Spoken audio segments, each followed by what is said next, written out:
검색 이런 거하고는 차원이 다릅니다. 배터리 산업의 전망에 대해서 이야기를 해줘봐라. 정말 멋있게 나옵니다. 챗GPT를 잘 활용하는 것이 경쟁력이 될 수 있다. 고령화가 되면 이 영역은 커질 수밖에 없습니다. 앞으로는 10년에 한 번씩 대학 학위를 따야 될지도 모르겠다.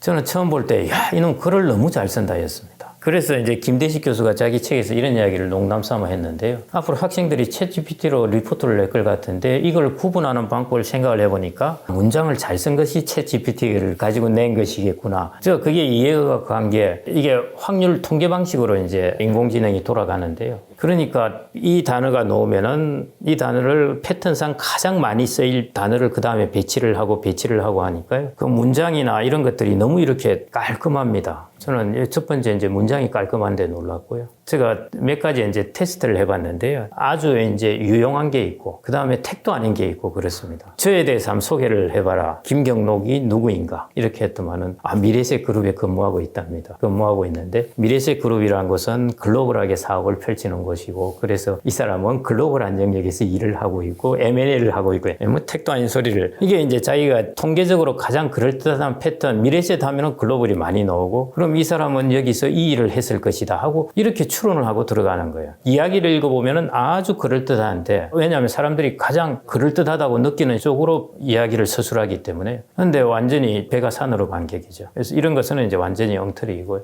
그 외에 이제 제가 예를 들어 뭐 지금 비 오는 날에 듣기 좋은 중국의 음악을 한번 알려달라. 쫙 한 10개 정도가 나오는데 기가 차더라고요. 야, 이걸 전혀 나도 모르는 걸 이런 거 하고, 그 다음에 디지털 금융사기에 대해서 한번 알려달라 했는데 너무 잘 쓰는 거예요. 야, 이거는 앞으로 내 밥그릇 없어지겠다, 이거. 이게 사람들이 이제 궁금하면은 강사한테 물어볼 필요 없이 저희가, 그래서 앞으로 여러분들 경영교육 중에 하나는 특히 젊은 분들은 영어를 정말 활용을 자유롭게 해야 됩니다. 그래서 우리나라 말로 묻는 것보다 영어로 묻고 영어로 보는 것들을 아주 프리하게 하면은 이게 상당한 경쟁력이 된다는 것이죠. 영어가 안 되면 한국말로 묻고 한국말로 봐야 되죠. 근데 영어가 잘 되면은 훨씬 큰 데이터베이스가 있는 곳에서 이제 어떤 답도 얻을 수 있고 그런 것이니까요. 그 다음에 이제 챗GPT를 잘 활용하는 것이 큰 이제 경쟁력이 될 수 있다. 이거에, 이건 엉터리다, 이건 진짜다. 그 다음에 내가 이걸 어떤 데 이걸 활용을 하겠다 하는 것들. 제가 이제 이런 것들, 은퇴라든지 자산관리 이런 것들 하면서 이전에 뭐 지식인, 뭐 안 그러면 검색 이런 거하고는 차원이 다릅니다. 정리 자체가 정리를 쫙쫙 해서 나오게 되고요. 차원이 다르기 때문에 챗GPT의 이런 부분은 당연히 장점입니다. 근데 아까 말씀드렸듯이 그게 이제 할루시네이션이라 그러죠. 말도 안 되는 것들을 이제 환상적인 것을 갖다 내는 부분, 이런 것들이 챗GPT에, 제가 이제 이전에 계량 경제나 통계를 할 때 딱 그 부분하고 똑같은데요. 챗GPT는 오토리그레시브 1입니다. 자기 회귀 1 모델이라는 것인데, 자기 회귀 2 같으면은 자기의 직전하고 그 직전까지 다 감안하는 것이고, AR1이라고 하면은 직전의 데이터를 가지고 판단을 한다는 것이거든요. 그래서 챗GPT는 자기의 직전에 나오는 단어를 보고 이 패턴에 가장 사람들이 많이 쓰던 거를 그 다음에 갖다 놓고 이렇게 해서 이제 문장을 만들어내기 때문에 창의적으로 뭐가 툭 튀어나오고 이런 것들이 힘들고 일종의 패턴으로 사람들이 이루어졌던 것을 나타내게 됩니다. 그런 부분에 이제 단점은 있는 것 같고요. 챗GPT는 통계적, 확률적 패턴을 가지고 만드는 것이지 사람의 인공지능을, 사람의 지능을 모방하는 것은 아니라는 것이죠. 예를 들어 여기에 이제 자기들의 데이터를 학습을 시킨 게 한 3천억 개의 토큰이라고 그러는데, 사람들은 이런 정도를 학습하지 않고도 사람들은 뭔가를 익혀나가거든요. 그게 이제 인공지능입니다, 사실은. 사람의 뇌의 회로를, 뇌의 생각하는 방식, 학습하는 방식을 그대로 학습하는 건데, 그런 면에서 이게 인공지능이라고 하기는 하지만은 근본적인 것은 어떤 패턴 인식, 그 다음에 통계적 접근 방식, 이런 것들로 이제 접근한 그런 방식이고요. 사람의 뇌를 해석을 해서 그 방식으로 여전히 접근한 건 아니라고 보아집니다. 인공지능의 한 격가지라고 볼 수 있을 것 같고요. 정말 사람의 뇌를 따라서 카피를 해서 만든 인공지능이 나오면 그건 진짜로 이제 뭐 대단한 인공지능이 되겠죠. 그 시대가 되면은 아마 저는 가상인물로 앉혀놓고 그냥 그 챗GPT한테 물어보고 답을 하게 해도 아마 되는 시대가 올 텐데 아직은 멀은 것 같습니다. 지금은 이제 통계적 방식인데, 제가 이전에 계량 경제로 통계를 전망할 때 통계는 옛날 계량경제로 뭔가를 전망할 때 지금까지의 데이터로 설명은 너무 잘해요. 그 변수를 넣으면은 95% 설명을 합니다. 그런데 그 데이터를 가지고 앞으로 전망을 하라 하면은 완전히 꽝인 거예요. 그게 일종의 우리를 그게 이제 엑스안테 포캐스트, 그다음에 엑스포스트 포캐스트라고 그러는데요. 엑스안테 포캐스트라는 것은 사전적 포캐스트입니다. 그 말은 뭐냐면은 내가 지금까지 이 데이터를 가지고 이 데이터만 가지고 앞을 전망해봐라 하면은 대부분 전망 모델은 꽝입니다. 그것만 하면은 주가나 이런 거 다 떼돈을 벌죠. 근데 그게 안 된다는 거죠. 근데 인공지능 모델이고 뭐고 제가 20년 전에 거의 30년 전에 그때부터 주가를 인공지능으로 예측한다고 와서 저희들한테 모델을 들고 와서 막 이거 하자고 하고 그랬었는데요. 그냥 지금까지 있는 주가를 그 인공지능으로 설명하는 것은 거의 90몇 % 설명을 해요. 그런데 그 데이터를 기반으로 그럼 6개월 후에 주가를 한번 예측해보자 하면은 이게 완전히 벗어난다는 거죠. 그래서 지금 나오는 챗GPT는 아직은 그런 과거의 데이터에 기반하고 확률적인 것, 통계적 패턴에 기반한 것이라서요.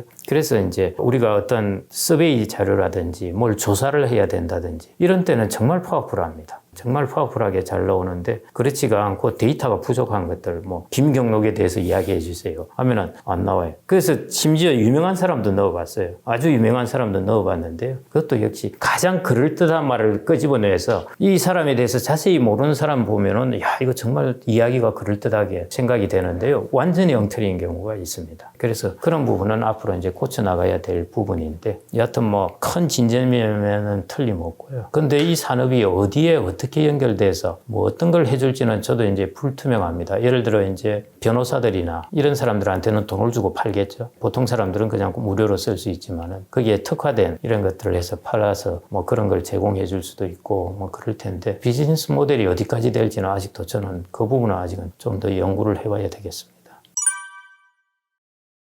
챗GPT에서 여러분들이 좋은 정보를 끄집어내려면은 여러분들이 똑똑해야 됩니다. 그러니까 챗GPT가 답을 한 걸 보고 또 이어서 질문을 해가는 것입니다. 아, 이걸 좀 더 자세히 설명을 해달라. 이게 근거가 어디 있느냐. 이런 식으로 계속 이제 대화를 해나가면서 여러분들이 이렇게 이제 그 정보를 수집해야 되는 것이죠. 그 질문이 어벙하고 광범위하면은 답도 그렇게 나옵니다. 그래서 이제 어떤 집단 같은 경우는 챗GPT의 활용법을 가르치거든요. 이것도 질문도 바로 하고 그다음에 이어서 내가 어떤 질문을 할 것인가 하는 것들을 이제 배우면은 이게 아주 파워풀한 수단이 됩니다. 저도 한번 서칭을 해봤는데 다른 파워풀한 검색 엔진이 있지 않습니까? 그런 것들을 하는데 이거는 이제 그것보다 훨씬 파워풀하게 문장이 되어서 쫙 나오니까요. 그래서 저 배터리 산업의 전망에 대해서 한번 이야기를 해줘봐라 하면은 정말 멋있게 쫙 나옵니다. 물론 엉터리도 들어있습니다. 그래서 이제 그걸 잘 판별해내는 것, 이게 근거가 어디 있는가를 검색을 통해서 한 번 더 확인해보는 것. 우리가 검색에 들어가면은 이게 어떤 기관이 어디 발표했다 이런 게 나오지 않습니까? 그런 것들을 통해서 내가 이루어 나간다면은 이거는 뭐 상당히 유용하게 쓰일 수 있을 것 같습니다. 그래서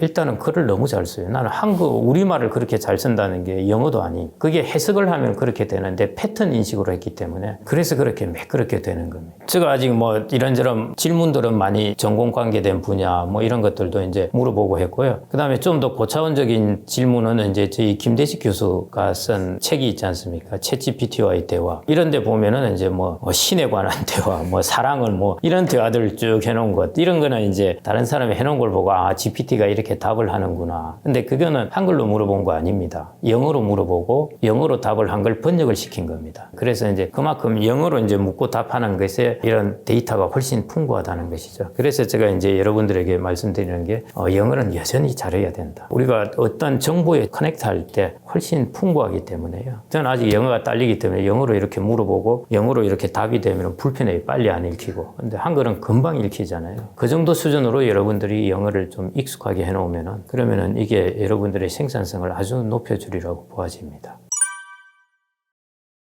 지금도 어마어마하게 바뀌었죠. 지금도 보시면 아마존만 예를 들어도 그렇죠. 쿠팡만, 마켓컬리 다 바뀌었지 않습니까? 우리가 이렇게 쭉 그 안에 들어와 있다 보니까 당연하다고 생각되는데 우리가 타임머신을 어떤 사람이 한 15년 전에 있다가 지금 갑자기 왔다. 세상이 이렇지? 이렇게 되는 겁니다. 그 15년 전에 왔다 지금 오면은 고속도로 달리는데 핸들도 놓고 자율주행도 되네. 이건 세상이 완전히 달라진 거죠. 산업도 완전히 달라지고요. 노동시장도 많이 달라지고 그런 게 당연히 당연히 일어날 거고요. 앞으로도 뭐 당연히 그 속도는 더 빨리 변화하게 될 겁니다. 그래서 오늘 뭐 신문에 누가 이야기를 했는데 앞으로는 10년에 한 번씩 대학 학위를 따야 될지도 모르겠다. 변화하니까요. 그게 이제 그래서 우리나라 같은 경우에는 대학 갈 때까지 그리고 대학 졸업할 때까지 정말 죽으라고 공부를 하고 그 다음에 대학 졸업하고 나서 공부를 안 해요. 그런 특징이 있는데 독일 같은 경우에는 이제 고등학교 졸업한 사람들이 많으니까 거의 개방 대학이 있지 않습니까? 근데 계속 공부를 하는 거예요. 그냥 평생 개방된 학점으로 몇 학점씩 따면서 이제 대학 졸업장도 따고 그럽니다. 그런 식인데 우리도 이제 대학교 학습으로 끝난 거는 결코 아니라는 겁니다. 회사에서 온더잡 트레이닝으로 배울 지식도 있겠지만은 또 새로이 여러분들이 외부에 가서 배워야 되고 그런 이제 사회가 온다는 거죠. 그게 이제 사회가 산업이 이렇게 많이 변하기 때문에 그런 것 같고요. 그 다음에 이제 챗GPT나 이런 거 기술 혁신 시대에 놓으면서 제일 걱정되는 게 이제 노동시장 이야기를 합니다. 노동시장 이야기를 하는데요. 일정 기간 동안은 과도기에는 조금 뭐 어렵게 될 수도 있을 것 같습니다. 예를 들어 이전 같은 경우 전화 교환을 한 사람들이 갑자기 일자리가 없어진다든지 하는 게 있는데요. 그 과도기적인 기간에만 잘 끼어 있지 않으면은 왜냐하면은 지금의 혁신보다 더한 혁신이 20세기 초에 미국에서 다 일어났거든요. 전기가 나왔죠. 자동차 나왔죠. 기존의 생활 패턴을 완전히 바꿨습니다. 지금하고는 비교가 안 될 정도로 마차 타고 다니다가 자동차를 타고 다니게 되죠. 그 다음에 가스불 켜고 다니다가 전기가 들어오게 되죠. 세탁기 들어오죠. 어마어마한 혁신이죠, 사실은. 그럼에도 불구하고 그러면 그것 때문에 실업이 많이 생겼느냐? 그렇지 않다는 거죠. 노동에 종사하는 비중이 80%씩 되다가 한 3, 4%로 줄었는데 이 많은 사람들이 어디로 갔냐? 다른 산업으로 가게 된 겁니다. 지금도 앞으로도 마찬가지 아마 그런 일이 일어나게 될 겁니다. 새로운 산업들이 이제 자꾸 생겨나게 되거든요. 바이오도 앞으로 많이 생겨나겠죠. 케어 산업도 생겨나게 되겠죠. 이런 식으로 이제 자산업에서 부가가치가 높아지면은 이 부가가치로 다른 산업이 성장합니다. 그런 쪽으로 이제 노동시장은 결국 옮겨가는 것이지. 그래서 10년에 한 번씩 학위를 받는다는 게 그런 뜻입니다. 이게 노동시장이 완전히 없어지는 게 아니라 이렇게 변화해 나가는 것이기 때문에 내가 빨리 거기 적응하게만 이렇게 하면은 얼마든지 이 시장에서 일자리를 얻으면서 우리가 행복한 생활을 행복하다기보다는 하여튼 좋은 삶을 누릴 수 있다. 그렇게 보시면 되겠습니다.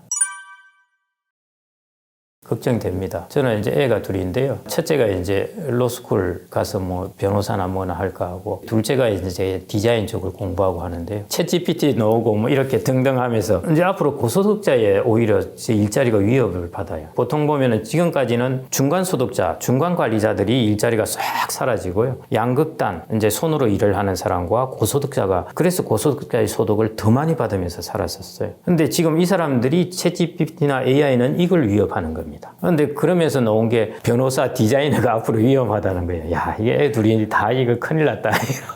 저는 문제가 없는데. 그래서 결국은 이제 사회는 어떻게 변할지 전망은 불투명합니다. 그런데 결국 적응을 해나가는 것, 잘 적응을 해나가면은 전체가 이렇게 콜랩스 하는 것이 아니라 트랜스폼 하면서 변해가는 것이기 때문에요. 그 트랜스폼 하는데 잘 적응하도록 하는 것, 그게 제일 중요하지 않을까 생각됩니다. 결국 이게 단점도 있고 장점도 있습니다. 뭐 완벽하지는 절대 않죠. 꽤 큰 단점을 가지고 있는데 그래도 장점에 해당되는 부분, 그런 부분에 대해서는 여러분들이 이걸 충분히 활용하고 이 활용법을 익혀놓는 것이 여러분들의 생산성을 꽤 높여줄 수도 있을 것 같고요. 그 다음에 노동시장 관련돼서는 챗GPT뿐만 아니라 많은 부분이 이제 노동시장을 변화시키고 산업도 변화시킵니다. 이전보다 빠른 속도로 변해간다는 것이죠. 그래서 이전에는 대학 때 한번 배우면 평생 그걸로 끝나게 되는 되는데 이제는 10년마다 한 번씩 새로운 것을 배워야 되는 그런 시대가 올 수도 있다. 그래서 결국 중요한 것은 미래를 예측하는 것보다, 예측해서 지금 움직여봐야 다 틀립니다. 그래서 그런 것보다는 적응하는 것이 훨씬 중요한 것이고, 전체 시장 자체가 콜랩스하는 것이 아니기 때문에 잘 옮겨가면 된다는 것이거든요. 그래서 이제 적응이 중요한 것입니다. 그렇게 해나가시면은 정말 불투명한 세상이지만은 그래도 삶의 질은 자꾸 높아지고 있으니까요. 그런 좋은 삶을 누릴 수 있지 않을까 그렇게 생각이 됩니다.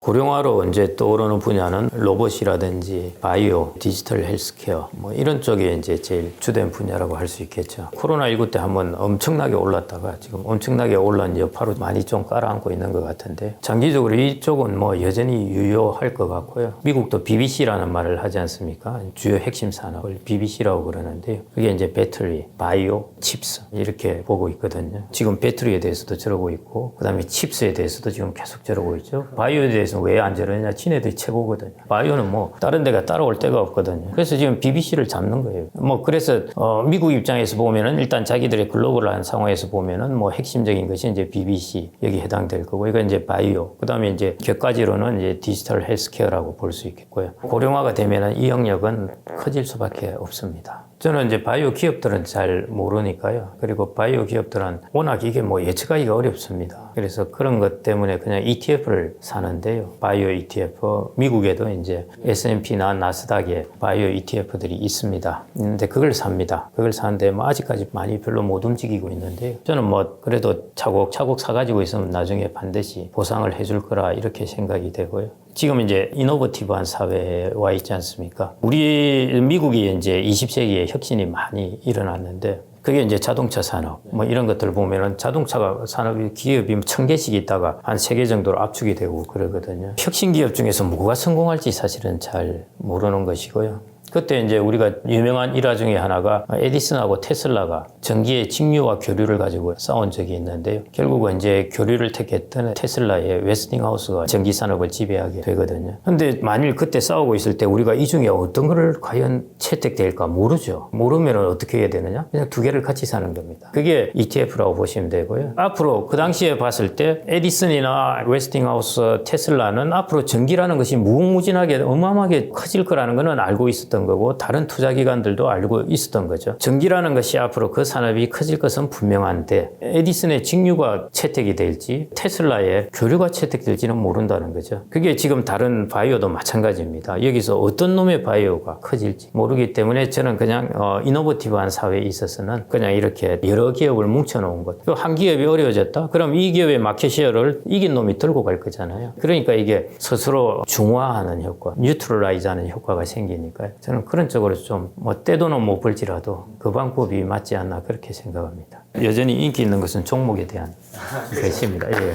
하루에 뭐 10몇 %씩 오르고 화끈하니까요. 그런 부분을 도외시할 수는 없는데 모든 걸 여기 넣으시면 어렵습니다. 기본 나의 베이직은 이걸로 마련해 놓고 플러스 알파를 이걸 하시는 괜찮은데, 뭐 타다가 종목은 한번 떨어졌다가 못 오르면은 한 95% 떨어지고 못 오르면 이게 정말 ETF는 올라요. 떨었다가 못 올라지는 절대 않습니다. 나머지 마켓쉐어를 다른 기업이 들고 가기 때문에 결국 올라갑니다. 근데 종목은 자기 마켓쉐어를 빼앗기고 경쟁력을 완전히 잃었다? 이건 못 오르죠, 절대. 시청자분들에게 제가 바라고 싶은 말은 뭐 방금 말씀드린 이 부분입니다. 하여튼 여기 시청하시는 분들 가급적 돈을 안 버는 것보다 많이 버는 게 좋겠죠. 그래서 돈도 잘 버시고 행복하시기 바랍니다. 감사합니다. 자, 여러분 기억나시죠? 강남 재건축 불패, 재건축 난리나 뭐 이런 거 기억나시잖아요. 재개발과 재건축부터 또 이제 들어갈게요. 용적률에 대한 개념을 확실히 잡아두시면 부동산의 반은 보이시니까요. 아직까지도 전문가라는 사람들이 이 말을 헷갈려하는 사람들이 많아요.